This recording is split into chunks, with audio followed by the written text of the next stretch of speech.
Good morning from Madarihat. Jaldapara থেকে আমরা বেরিয়েছিলাম ভোর ভোর একদম 4:40-এ। 1 ঘন্টার পাক্কা জ্যাম খেয়ে এখন কোনো মতে জ্যাম খালি হয়েছে, সবাই ছিল কিন্তু কেউ জ্যাম ক্লিয়ার করছে না। 6টাতে এঁথেলবাড়ি পেরিয়েছিস মাত্র মাত্র ভাবুন কত কিলোমিটার, অথচ বাইরে কিন্তু বেশ দারুণ পরিবেশ। আর যেহেতু আমরা জ্যামের সামনের দিকে ছিলাম, কোনো গাড়িও সেরকম নেই, খালি উল্টো দিক থেকেই গাড়ি আসছে। গায়ারকাটা থেকে আমরা এখন জলপাইগুড়ির দিকে বেঁকে গেলাম। সকাল হচ্ছে, নিচে কুলুকুলু বেগে নদী নেমে আসছে, ধোঁয়া উঠছে নদী থেকে, বুঝলেন? হ্যাঁ, ঠান্ডা। তুমি তো রাস্তা থেকে চোখ সারাতে পারছো না। না, এখন আর চালাতে হবে ঘন্টা খানিক দাদা। হ্যাঁ, তাহলে আমরা কি ধূপগুড়ি ঢুকছি নাকি বলো তো? মনে তো হচ্ছে সেরকম ধূপগুড়ি ঢুকছি। দিনের বেলা তো কত হইচই এখানে থাকে। হ্যাঁ, ওই হইচই শুরু হওয়ার আগে বেরিয়ে যেতে হবে দাদা, নাহলে রাস্তায় টোটো অটো সব এমন ঘিরে নেবে, তুমি আর আজকে কলকাতা পৌঁছাতে পারবে না। এখানে না, অলরেডি বেরিয়ে পড়েছে, এই যে সার্ভিস রোডে সবাই যাচ্ছে। এখন সার্ভিস রোডে আছে, আর কিছুক্ষণ পরে তো মেন এনএইচের উপরে সবাই চালাবে না। গড়ির চৌরাস্তা, আমরা সোজা চলে যাব। বললেন আমরা উঠে পড়লাম জলপাইগুড়ির দিকে। আর আমাদের কপাল খুবই ভালো, আজকে নিচ থেকেই পুরো কাঞ্চন দর্শন করলাম, কাঞ্চনজঙ্ঘা পরিষ্কার দেখা যাচ্ছে। আমরা দেখাচ্ছি আপনাদেরকে বাদে। কোথায় এলে এটা? এটা আমরা এখন এই দেখো জলঢাকা নদী পেরাচ্ছি। এদিকে ঘোরাও, কাঞ্চনজঙ্ঘা পুরো দেখা যাচ্ছে পরিষ্কার। হ্যাঁ, সূর্য কিন্তু উঠে গেছে, গাছগাছালির ফাঁক দিয়ে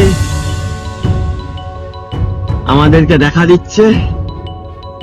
আর উল্টা দিকে জায়গায় জায়গায় কাঞ্চনজঙ্ঘাও দর্শন হচ্ছে। চৌরাস্তা, যেখান থেকে ডান দিকে চলে গেলে ময়নাগুড়ি, ঘোষপুকুর দেখাচ্ছে 68 কিলোমিটার, বুঝলে তো? আচ্ছা, ওখানে দেখুন হালকা রেসে যদি আপনারা দেখতে পান, কাঞ্চনজঙ্ঘা কিন্তু পুরো দেখা যাচ্ছে এখান থেকে। বিশাল বড় দেখা যাচ্ছে ওইখানটাই দান একদম একদম।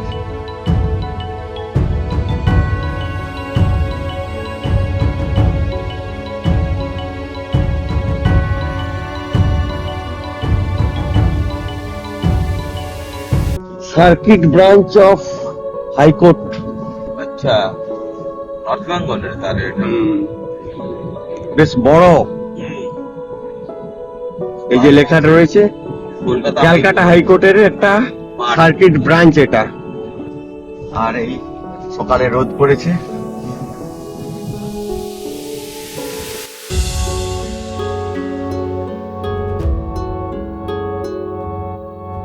আমরা তাহলে ইসলামপুর বাইপাস ধরলাম। আচ্ছা, বাজে 8:20, ইসলামপুর বাইপাস।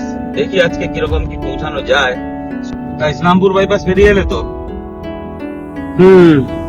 পেরিয়ে এসছি, আবার কিন্তু ট্রাফিক বেড়ে গেছে, দেখছো? তো আগে আসবে পাঞ্জিপাড়া, তারপরে আমরা কিন্তু বিহারে ঢুকে যাব, কিষানগঞ্জ ডিস্ট্রিক্টে, বিহারের। তো আমরা এই পাঞ্জিপাড়া পেরাচ্ছি।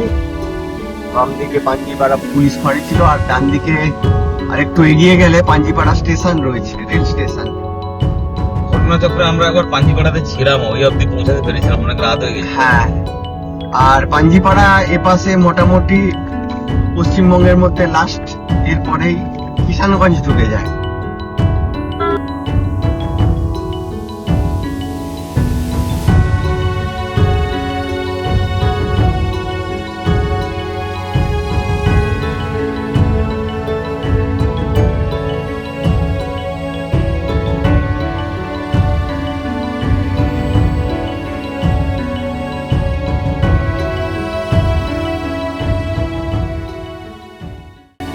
তাহলে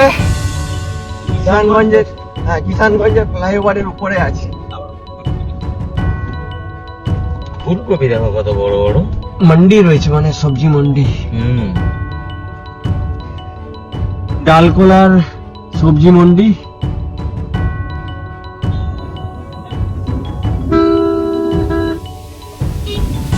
লাল মূলো, সাদা মূলো, এই ভিড়ভাড়টা একদম পুরো। তো আমরা কোথায় পৌঁছালাম? ডালকোলা। হ্যাঁ, ওই নিচ দিয়ে নেবো, সার্ভিস রোড দিয়ে দিয়ে আমরা ডালকোলার দিকে বেঁকে যাবো, মালদার দিকে। হ্যাঁ, রায়গঞ্জ হয়ে মালদা। ডালকোলা পেরিয়ে এসেছি, হ্যাঁ, দিয়ে আগে রায়গঞ্জের দিকে যাচ্ছি আর কি। বাইপাসেই রয়েছি। হ্যাঁ, তো কিরকম একটা দেখো দেবাশিস, মিষ্ট ওয়েদার, কুয়াশা হয়ে আছে। কিছুদিন বাদে এলে কিন্তু সর্ষের ক্ষেত লাগানো হয়ে গেছে দেখছি। একটা আপনাদের ফুটেওছে, আমি দেখলাম পেছনের দিকটাতে। না না, সর্ষে অনেক জায়গায় ভালো ক্ষেত উপরের দিকে ছিল। দারুণ লাগবে।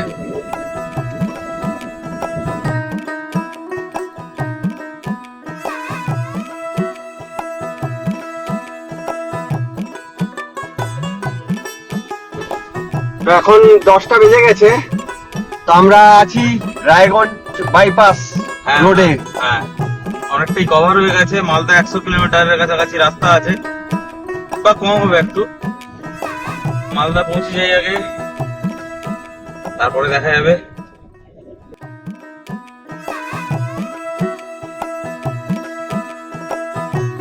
রাস্তার ধারে দাঁড়িয়ে এখানে একটু হাত পা সোজা করে নিয়েছি। হ্যাঁ, অনেকক্ষণ চালিয়ে নিয়েছি, প্রায় 300 কিলোমিটার চালানো হয়ে গেছে, বুঝলে। তো ইটাহার পেরিয়ে দাঁড়িয়েছি আমরা। ইটাহার পেরিয়ে একটু দাঁড়িয়েছিলাম, এবারে আবার রওনা দিব। দিয়ে তো যাচ্ছে চারদিকে, একটু ছায়া আছে। তাহলে কোথায় পৌঁছালাম? গাজল। গাজল ঢুকে পড়লাম। হ্যাঁ, আচ্ছা, এটা ভিড়ভাড়টা হ্যাঁ, এই ভিড়ভাড় এবং লম্বা জাম দেখতেই পাচ্ছ সামনে। চোখের সামনেই তো দেখা যাচ্ছে। তো এই সুজাপুরের ক্রসিং বেরালাম। চারদিক দিয়ে ব্যারিয়ার দিয়ে ঘেরা, কেউ যাতে কোনোভাবে না পালাতে পারে। তুমি দেখো দাদা, এনএইচ সঙ্গে কেমন অবস্থা করে রেখে দিয়েছে। হ্যাঁ, বেঙ্গলেই আমরা এটা দেখতে পাই, কি করা যাবে, কিছু করার নেই। সব নিয়েই তো চলতে হবে। আর একদিকে মানে পাহাড়কে ছেড়ে আসার একটা কষ্ট আছে, তার সাথে ঘরে ফেরার আনন্দও রয়েছে। একদম। দুই নিয়ে এখন এগাচ্ছি আমরা দুই ভাই। এখনো যেতে হবে 355 কিলোমিটার রুম অব্দি, জানো। হ্যাঁ, বালাতলি পেরাচ্ছি, মানে মালদা ঢুকবো। মালদা বাইপাসের আগে এটা। হ্যাঁ, এবারে মালদা বাইপাসে ঢুকবো। যথারীতি বাম দিক দিয়ে টোটো চলেছে, সাইড নেওয়া যাবে না। মালদা বাইপাসে উঠছি দাদা। হ্যাঁ, এই যে মালদা ডান দিকে যাচ্ছি শহরের মধ্যে। 12টা বাজে। হ্যাঁ, বাবা, রেড লাইট।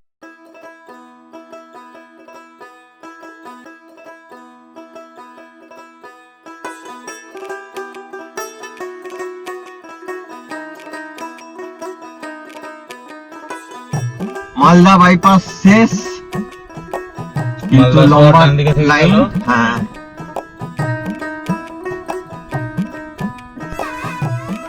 মালদার সব আম বাগান দেখো। এটা কোথায়?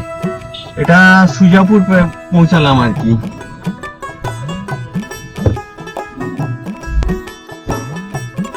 তো এই কালিয়াচক পৌঁছায়নি, এখানে পুরো লাল দেখাচ্ছে আগের জাংশন পর্যন্ত। আর এইরকম লম্বা ট্রাক, লম্বা ট্রাক। আর আমরা দুজনে গাড়িতে বসে রয়েছি, অপেক্ষা করছি কখন একটু ছাড়া পাবো। ফাঁক ফকর পাবো যাওয়ার জন্য। অনেক কাঠখড় পুড়িয়ে মেন জাংশনটা পেরিয়েছি, কিন্তু পুরো লম্বা লাইন সামনে। পুরো সামনে লম্বা লাইন, উল্টো এনএইচই দখল হয়ে গেছে। মেইন রাস্তার উপরেই এনএইচ কে ব্লক করে দেওয়া হয়। গিয়ে এখানে জিনিসপত্র খালি করছে, বাধ্য হয়ে গাড়িরা গিয়ে যেরকম পাচ্ছে চলছে। আর উল্টা দিকে এনএইচ এর উপরই টোটো স্ট্যান্ড, অটো স্ট্যান্ড পুরো।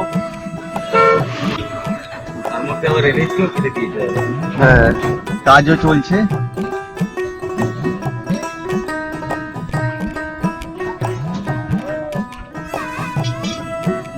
কানেক্টিং মনে হচ্ছে আমাদের। হ্যাঁ, মানে এই যেটা বন্ধ করা আছে ডাইভারশন নিয়ে এদিকে এলাম, এটা এই সোজা এবার চলে গেলে নতুন ব্রিজে উঠে যাবে। এখনো তো ওটা চালু হয়নি, সেজন্য পুরোনো ব্রিজ দিয়ে যেতে হবে। ফারাক্কা ব্রিজ আসছে, ডান দিকে ট্রেন আসছে। আমরা ফারাক্কা ব্রিজে উঠছি এখন। ফারাক্কা ব্রিজের এই 12:56 মানে 1টার সময় আমরা উঠলাম ফারাক্কা ব্রিজে।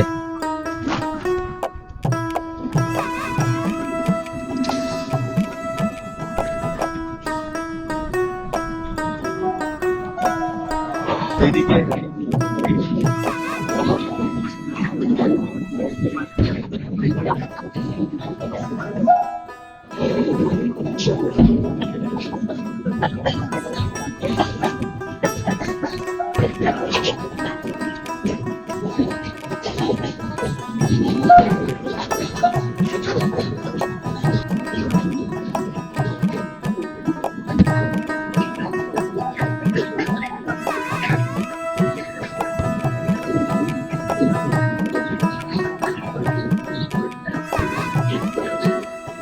ধুলিয়ান বেড়াতে বেড়াতেই 1:20 হয়ে গেল, কিন্তু ট্রাফিক সমানেই আমাদের সাথে সমানভাবে আছে, বাড়তে আছে। দেবাশিস বলো, লাঞ্চ Lunch- আমাদের হয়ে গেল। হ্যাঁ, উমরপুরের ঠিক 2 কিলোমিটার আগে খেয়ে নিয়েছি। এবার দেখি উমরপুরে কি অবস্থা, জামটাম আছে কি নেই। দাদা 2:30 বাজে, হ্যাঁ, আমরা মোড়গ্রাম পৌঁছালাম। মোরগ্রাম পৌঁছে গেছি। কলকাতা পৌঁছাতে তো রাত 8-9টা বাজবে। হ্যাঁ, তা তো হয়ে যাবে। এই ডান দিকে গেলে রামপুরহাটের দিকে রাস্তা বেরিয়ে যাচ্ছে। জয়দীপদা, হ্যাঁ রাস্তা তো মিলিয়ে মিশে মোটামুটি ঠিক আছে বুঝলে, হ্যাঁ, কিন্তু রাস্তায় এই যে কার এই যে বেরিয়ে আছে। বেরিয়ার প্লাস যে ট্রাফিক আছে, মানে ওই টোটো, ওই জন্য মোটামুটি টাইম লেগে যায় শিলিগুড়ি থেকে কলকাতা আসতে অনেক সময়। রাস্তার কন্ডিশন মোটামুটি ঠিক আছে, ওই 2-1 জায়গাতে যেটা প্রবলেম আছে, কাজবাজ চলছে, হয়ে যাবে। তো এই নিয়েই আমরা এখন অবধি প্রায় ওখান থেকে 450 কিলোমিটার মতো কভার হয়ে গেছে জলদাপাড়া থেকে। জলদাপাড়া থেকে। এখন বাজে দুপুর 2:30 পুরো একদম। আমরা 5টার দিকে চালু করেছিলাম, আমরা ঠিকই আছে। না না, আমাদের যাওয়া হিসাবে ঠিকই আছে। আমরা আরো 0.5 ঘন্টা ওখানে যদি সকালবেলা সকালে 1 ঘন্টা জ্যামও পেয়েছি আমরা।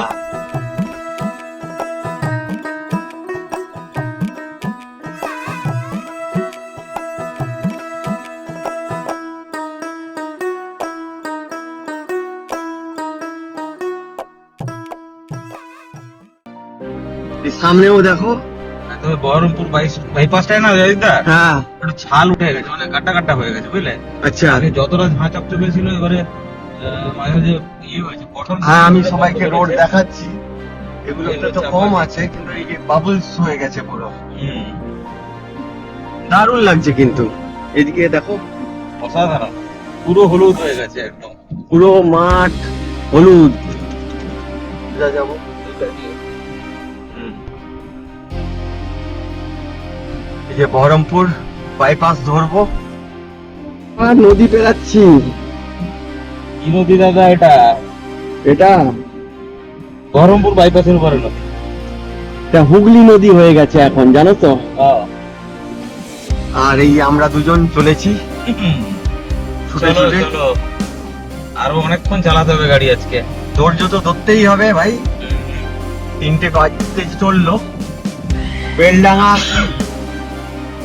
এখানে লম্বা ক্রসিং কাজ চলছে, দেখাও এটা কাজ চলছে চারদিকে, এখানটা এলেই কাজ তো কতদিন ধরে চলছে আমরা দেখেই চলেছি।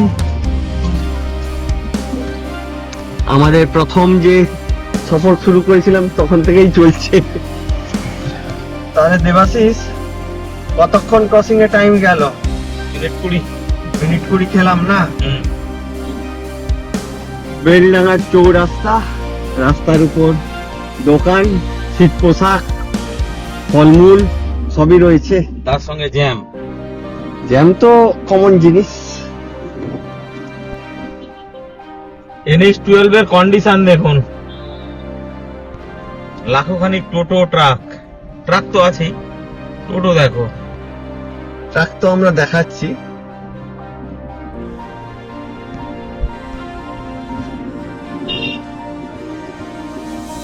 জানি না এখানে কি হচ্ছে, প্রচুর লোকের সমাগম, রাস্তা পুরো ঘিরে দিয়েছে। টোটো তো সেই লেভেলের টোটো, এই যে ডান দিকে, মেলামেলা হচ্ছে বোধ হয়। হ্যাঁ, বিভিন্ন হোটেল, বাজার বসছে। আচ্ছা, বাজার বসছে। হ্যাঁ, আর ইটের উপরে দেখি সবাই দাঁড়িয়ে আছে।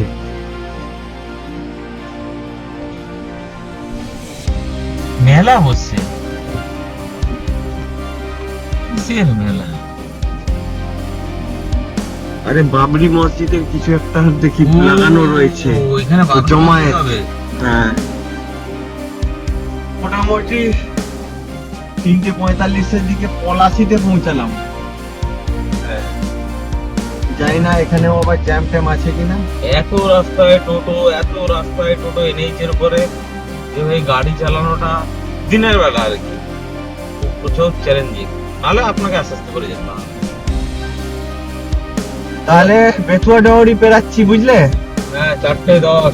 এরপরেই বেথুয়া ডহরি ফরেস্টটা রয়েছে বাম দিকে, বুঝলে? না, ডান দিকে। ডান দিকে? আচ্ছা, পড়ে রয়েছে দেখো কিরকম, 3 ঠ্যাঙে। 3 জঙ্গা বেরিয়ার। এই রাস্তায় যে কত ধরনের বেরিয়ার দেখলাম। মোট রাস্তা ঘিরে দেওয়ার পুরো পরিকল্পনা। ত্রিভুজ আকৃতি বেরিয়ার, একটা ঠ্যাং ভেঙে গেছে, মাঝে মাঝে শুয়েও পড়ে। কেল গড়িয়ে সন্ধে হয়ে এলো, 5টা বাজে। হ্যাঁ, 4:50। আর আমরা এই কৃষ্ণনগর বাইপাস রোডে থাকবো একটু পরে। এখান থেকে আগে গেলে বাম দিকে নেমে গেলে কৃষ্ণনগর সিটির দিকে যাচ্ছে, আমরা কলকাতার দিকে সোজা চলতে থাকবো। দাদা, 5:20 বেজে গেছে। হ্যাঁ, রানাঘাট পাস করছি। রানাঘাট তাহলে বাইপাসের সকাল 5টা থেকে 5:20 আমরা অনেকটা রাস্তায় কিন্তু চলে এসেছি। হ্যাঁ, আর বেশি বাকি নেই, প্রায় 600 কিলোমিটার রাস্তা কভার হয়ে গেছে আমাদের। 5:45-এ আমরা পৌঁছে গেলাম বড়াজাগুলি।